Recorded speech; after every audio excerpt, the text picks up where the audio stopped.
I'm not an expert on a whole bunch of subjects, right? I take the time to educate myself. I take the time to bring myself up to speed. I refer to experts. You know, I'm not a subject matter expert when I'm talking about the Strait of Hormuz or tax policy or anything of that nature. I'm somebody that has an opinion, has read some data, some information, some facts, and presents you with information. When it comes to landscaping, that's a different story. I did landscaping for 26 years. And while I am far from the greatest landscaper to ever live, I know what the fuck I'm talking about when it comes to landscaping. I have been involved in, or was involved in the landscape industry, and some of the most insane projects over the course of my lifetime. And when they put that fucking stage on the White House lawn to have this UFC event, I told everybody that lawn is toast. That lawn is dead. They had that the wood and all of that stuff for the lighting, rigging, and the stage and all of that stuff set up for weeks. That lawn's dead. But they didn't just kill the White House lawn. They had a humongous watch party on the Ellipse. And that is fucking toast.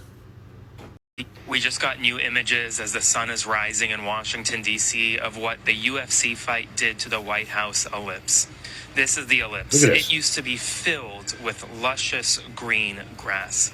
Today, it is essentially barren as they clean up where the UFC fight watch party was. Behind the Ellipse, up top, right over above my head, that's the White House.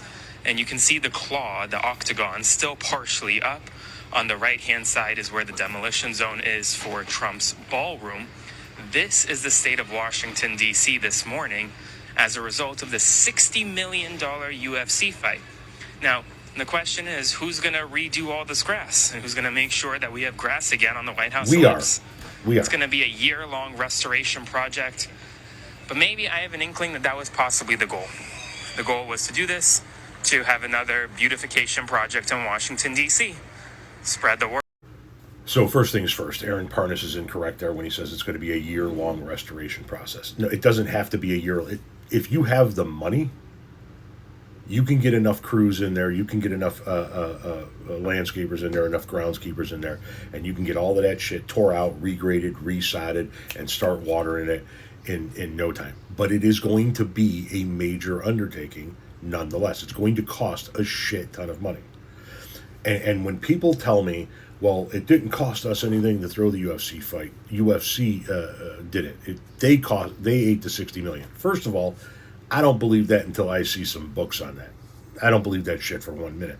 But even if we assume that UFC did absorb the $60 million it cost to put the fight on, they didn't pay for the fucking security that it took inside the White House grounds and throughout Washington, D.C. with the influx of people. They didn't pay for any of that.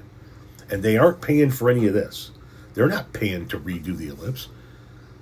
The price tag on this is going to be insane. And listen, it could be done in a matter of days if you have enough guys, enough equipment, and enough money to throw around. But nonetheless, here we go, spending more money to do something, to repair something that didn't need to be repaired to begin with because Donald Trump fucked it up. We're seeing this throughout Washington, D.C. now. See the reflecting pool.